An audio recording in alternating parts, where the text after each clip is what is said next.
Leçon 141. De quoi parle le programme télévisé? Quelle est votre émission de télévision préférée? Eh bien, je regarde beaucoup, mais celui que je préfère est How to Make Cake. Est-ce une émission de télévision internationale? Oui, c'est le cas. Il est disponible au Canada, en Europe, en Australie, en Nouvelle-Zélande, en Asie du Sud-Est, etc. De quoi parle le programme télé? Son nom décrit en quelque sorte le contenu, qui concerne le processus de fabrication d'objets tels que des rouges à lèvres, des balles, des bonbons, des jouets, du chocolat, etc. À quelle fréquence regardez-vous cette émission de télévision? Presque tous les jours après le dîner. Qui regarde ce programme avec vous? Ma famille le regarde ensemble. Mon petit frère a hâte d'allumer la télé. C'est sur quelle chaîne? Une chaîne très courante, Discovery, qui se concentre sur la vulgarisation scientifique, la technologie et l'histoire. Pourquoi aimez-vous cette émission de télévision? J'aime apprendre de nouvelles choses, en particulier sur la façon dont tout est produit. J'aimerais diriger une entreprise de cosmétiques fait à la main. En quoi ce programme télévisé vous change-t-il? J'en sais plus sur le monde qui m'entoure. Il me soutient également dans mon cheminement de carrière pour réaliser mon rêve. Quel est son public cible? Il s'adresse particulièrement aux familles et au jeune public. Recommanderiez-vous ce programme télévisé à vos amis? Oui, bien sûr. Ils seraient fous du programme, je parie. Leçon 142. Qui était l'architecte? Quel est le bâtiment le plus impressionnant que vous ayez visité? C'est la tour jumelle Petronas en Malaisie. Où est-il situé? Il est situé dans la capitale de la Malaisie, Kuala Lumpur. De quelle taille est-il? Ils étaient les bâtiments les plus hauts du monde de 1998 à 2004. Il atteint la hauteur de 451,9 mètres. Qui était l'architecte? César Pelli, architecte argentin-américain. Est-il connu dans le monde entier? Sûr. Les touristes ne peuvent pas le manquer lorsqu'ils visitent la Malaisie. Faut-il acheter un ticket pour visiter la tour? Oui. Il est vendu en ligne. Quand l'as-tu vu? Je l'ai vu il y a 2 ans. Y reviendrez-vous? Bien sûr. J'ai hâte d'y retourner un jour. Leçon 143. À propos des médias électroniques. Quel type de médias électroniques est populaire dans votre pays? Il en existe des types populaires, la radio, la télévision et les informations en ligne. Quel est votre genre préféré? J'aime les nouvelles en ligne parce que je dois travailler avec des ordinateurs tous les jours, c'est plus facile pour moi de lire en ligne. Pourquoi l'aimez-vous? En raison de sa commodité. J'adore lire en tout cas. À quelle fréquence accédez-vous à ce type de médias électroniques? Chaque matin avant de commencer à travailler. En quoi est-ce intéressant? Au lieu de regarder la télévision ou d'écouter passivement la radio, je préfère lire et réfléchir aux nouvelles. Est-il pratique d'accéder à ce type de médias électroniques? Oui, avec un ordinateur, un smartphone connecté à Internet, vous pouvez lire l'actualité électronique n'importe quand et n'importe où. Votre famille aime-t-elle aussi ces médias électroniques? Non. Mon père aime Facebook et ma mère aime la télévision.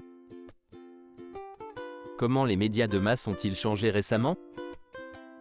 Ils sont plus modernes et faciles à utiliser. Leçon 144. Emploi et carrière. Travail souhaité? Eh bien, mon rêve change en fonction de l'âge. Jusqu'à présent, je voudrais être un grand professeur d'anglais. Est-ce un travail exigeant? Oui, je le pense bien que les gens supposent qu'être enseignant est facile et ennuyeux. Quels défis rencontrez-vous lorsque vous faites ce travail? J'ai peut-être besoin d'améliorer beaucoup cette compétence pour être un bon enseignant. Est-ce difficile de réaliser votre rêve? Chaque travail demande du temps et des efforts, et l'enseignant aussi. Pourquoi avez-vous choisi ce métier? J'admirais vraiment mon professeur d'anglais au lycée et je veux être comme elle. De quelles exigences et caractéristiques avez-vous besoin pour faire ce travail? Voyons. Vous devez être patient, réfléchi et sympathique. Le travail a-t-il quelque chose à voir avec votre majeur à l'université? Oui, j'ai étudié l'apostrophe enseignement de l'anglais. Cela me soutient beaucoup dans mon cheminement de carrière. Que pense la société de votre travail?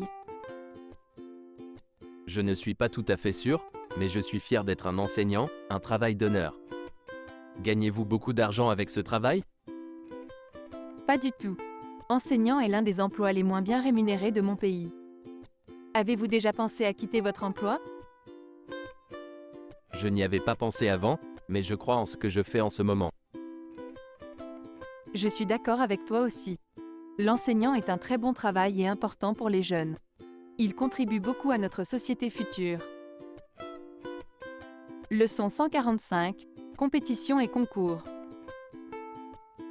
Compétition la plus impressionnante à laquelle vous avez participé?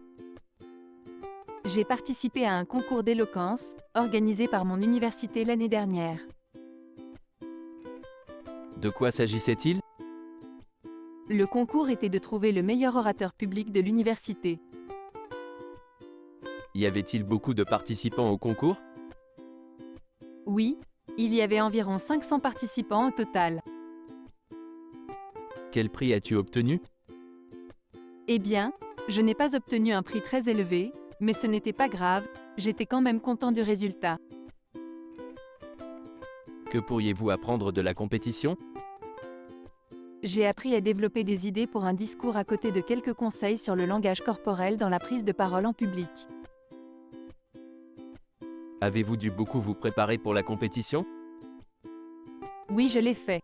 J'ai lu divers documents sur l'apostrophe éloquence et j'ai beaucoup répété.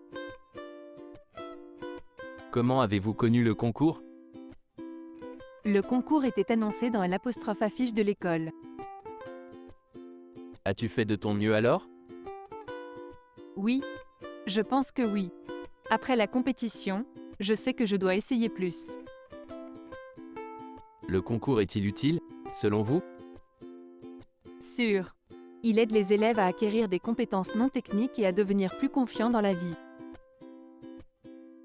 Leçon 146. Pourquoi aimez-vous le jardin? Y a-t-il un jardin que vous aimez? Oui, j'adore le jardin de fraises de mon quartier. Où est-il? C'est dans la région montagneuse où j'habite. Quand l'as-tu vu pour la première fois? Je l'ai vu accidentellement lors d'un pique-nique dans les Hautes-Terres. Qu'est-ce qui a été planté dans le jardin? Frais, bien sûr. Il y a aussi des caisses de concombres à côté des parterres de fraises. Pourquoi aimez-vous le jardin? J'adore cueillir des fraises rouges. Le jardin me rapproche également de la nature. Quelle est la particularité du jardin? Les fraises y sont bio. Comment les gens font-ils le jardinage? Il est important de garder les plates-bandes recouvertes de paillis car cela aide à réduire les besoins en eau. À quelle fréquence visitez-vous le jardin? Juste quand j'ai du temps libre car je suis assez occupée. Y a-t-il une relation entre le jardin vert et votre humeur? Oui, du moins pour moi. Le vert m'aidera à me détendre. Vous voulez être jardinier? Honnêtement non. Je n'ai pas l'habitude du travail manuel. Leçon 147. Où est votre ville natale? Où est votre ville natale? Ma ville natale est Toronto, Canada. Est-ce la ville ou la campagne? J'habite en banlieue. Pourquoi est-il connu? Il est célèbre pour le miel canadien. Que font les gens là-bas? L'agriculture est la principale industrie de ma ville natale. La plupart des gens ici plantent et vendent des légumes. Comment est l'ambiance là-bas? Eh bien, C'est assez calme. J'apprécie l'air frais ici. Comment sont les gens là-bas? Ils sont sympathiques et hospitaliers. Aimeriez-vous vivre dans votre ville natale ou ailleurs? Oui, je voudrais. J'aimerais juste pouvoir vivre ici pour toujours. Est-ce facile d'y trouver un emploi? Le travail manuel est facile à trouver. Je ne suis pas sûre pour les emplois de col blanc. Est-ce un bon environnement pour les jeunes? Je ne pense pas. Le rythme de vie ici est assez lent. S'ils veulent travailler dans un environnement dynamique, il ferait mieux de déménager en ville. La congestion routière est-elle un gros problème dans votre ville natale? Pas du tout. Nous ne pourrions pas être plus satisfaits du système de circulation ici. Leçon 148. Vêtements préférés. Quel est votre vêtement préféré? Ma préférée est une robe longue. Je le porte pour sortir avec mes amis ou assister à des soirées. Quand l'as-tu acheté? Mon ami me l'a offert comme cadeau d'anniversaire quand j'ai eu 21 ans. Où l'avez-vous acheté? Je ne savais pas où mon ami proche l'avait acheté. De quelle couleur est-il? C'est bleu, ma couleur préférée. Était-ce cher? Oui, j'ai deviné.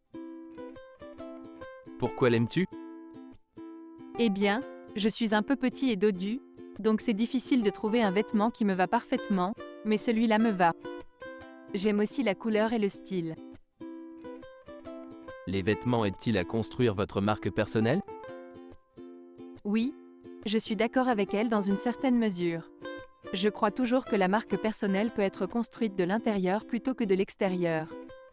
Cependant, ce que vous portez joue également un rôle important pour dire qui vous êtes. Avez-vous vu quelqu'un porter des vêtements inhabituels? Oui, je l'ai fait, mais je ne pense pas qu'un style de mode soit bizarre. Je crois que chacun a son propre goût de la mode. Comment votre style de mode a-t-il changé récemment? Pantalon formel quand je traînais, mais maintenant je me change en vêtements décontractés comme un jean et un t-shirt. Leçon 149. Que s'est-il passé dans la publicité? Publicité préférée? Je suis assez impressionnée par la publicité sur Surf, un détergent à lessive fabriqué par Unilever. Où l'as-tu vu? Je l'ai vu par hasard à la télévision il y a 2 ans. Que s'est-il passé dans la publicité? La publicité racontait l'histoire d'une famille dans laquelle les enfants aimaient tout leur belle-mère à cause des chemises rouges qu'elle leur préparait. Pourquoi l'aimes-tu? Je ne peux pas arrêter d'aimer l'histoire dans l'annonce. C'est une histoire si douce. Y avait-il un acteur ou une actrice célèbre dans la publicité? Pas du tout. Les acteurs n'étaient pas très connus, je pense. A-t-il beaucoup attiré l'attention? Je n'en ai aucune idée, mais je l'ai vu dans de nombreux lieux publics. Qu'est-ce qui vous plaît le plus dans la publicité? Images vives et les effets sonores m'ont attiré. Croyez-vous aux publicités? Pas vraiment. Les publicités disent toujours de bonnes choses et négligent de mentionner de mauvaises choses à propos d'un produit pour des raisons évidentes. Comment les publicités ont-elles changé récemment? Ils sont plus modernes. Le marketing numérique a fait ses preuves dans de nombreux domaines. Leçon 150. Qui a été impliqué dans le projet? Quel projet avez-vous travaillé? J'ai fait une affiche en anglais sur notre environnement. Était-ce un projet intérieur ou extérieur? Le projet a été réalisé majoritairement en extérieur, seule la dernière phase a été réalisée en intérieur. Qui a été impliqué dans le projet? Mes coéquipiers et un enseignant conseil. Qu'est-ce que tu as fait? Nous avons fait une excursion à la campagne où nous avons étudié les insectes et les plantes. Était-ce un projet réussi? Oui, nous avons reçu des compliments de notre professeur. Qui était votre enseignant conseil? Notre professeur de sciences, Monsieur John. Nous avons beaucoup appris de lui. Qu'avez-vous appris après le projet? J'ai appris à rédiger des contenus et à décorer des affiches. Vous avez aimé vos partenaires? Oui, la plupart d'entre eux étaient amicaux et responsables. J'ai particulièrement aimé Michael, le leader de mon équipe. Qu'avez-vous obtenu après le projet? Après le projet, je sais travailler en équipe et bien coopérer avec mes coéquipiers. Merci d'avoir regardé, et n'hésitez pas à vous abonner à notre chaîne. À la prochaine!